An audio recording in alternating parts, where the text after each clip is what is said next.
It seems to me if people are chucking Molotov cocktails at car lots full of Teslas without any knowledge of who might be in the cars or who might be manning the stations, that is an act of domestic terrorism, isn't it? Clearly. I mean, terrorism is defined as a systemic use of terror to accomplish a political end. So this is quite literally terrorism. Right. Bishop Talbert, what's your response to that? Well, I think that language matters and it's important. I think anyone who is conducting such acts is certainly conducting a criminal act that should definitely be checked, and they should be prosecuted if found responsible.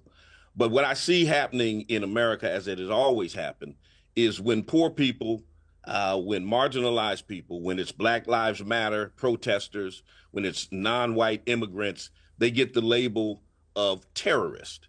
However, the label of frustrated citizens gets applied when violent white men shoot up churches or synagogues or schools, or when they storm the Capitol and violently damage the building, hurt police officers, defecate, on the premises and try to take over the government. And so I'm not against people criticizing these acts of criminal activity. What I am against is the blatant double standard by law enforcement coming out from the gate without doing an investigation or anything and calling it domestic terrorism from the very gate. They didn't call what Timothy McVeigh did domestic terrorism. They didn't call what Dylann Roof did when he murdered 9 people in a church domestic terrorism. When Robert Bowers was the mass murderer at the Tree of Life Synagogue, they didn't call him a domestic terrorist.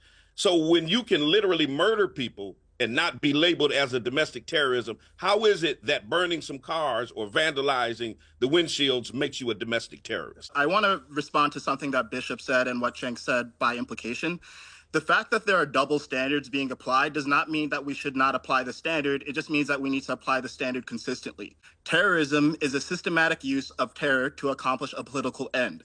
If someone is lighting a Molotov cocktail, I don't care if they're white, black, brown, or something in between, that is an act of terrorism. We can't ignore the basic hypocrisy. That's not a Democrat versus a Republican thing. It's not a left versus a right thing.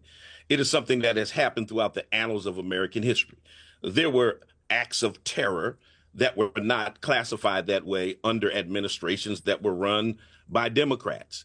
And so when you try to relegate everything that happened to the past, that's not an accurate assessment. They called Black Lives Matter protesters terrorists.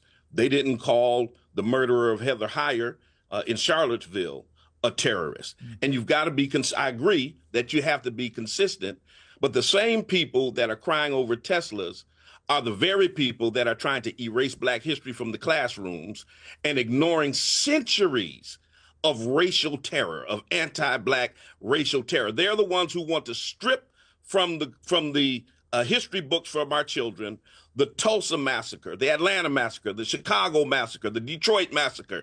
They want to relegate those to historical footnotes or completely get rid of them at all, but then raise burned cars to a national crisis and call it domestic terrorism. That's basic hypocrisy that is done in a white supremacist society that says what happens to Black people and brown people and marginalized people is not terrorism, but what happens to, and I'm going to use that big barbaric term of billionaire, what happens to this billionaire is.